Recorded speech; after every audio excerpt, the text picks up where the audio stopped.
My name is Kay Dodge. On October 23rd, 2008, my husband was at work and there was an explosion that threw Scott several feet in the air at a rapid speed that caused him to have a traumatic brain injury. When Scott was in the hospital right away, they told us that he was not going to ever be the same. And so at that point, I realized I needed some help. The first time that I met with Mike at the hospital, he was very compassionate. I knew from speaking with him that I could relax a little bit because I knew he would help me take care of things.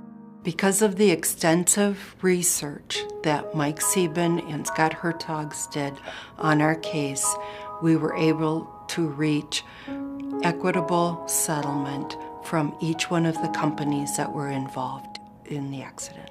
I would recommend them. I know that they would do a good job for anyone.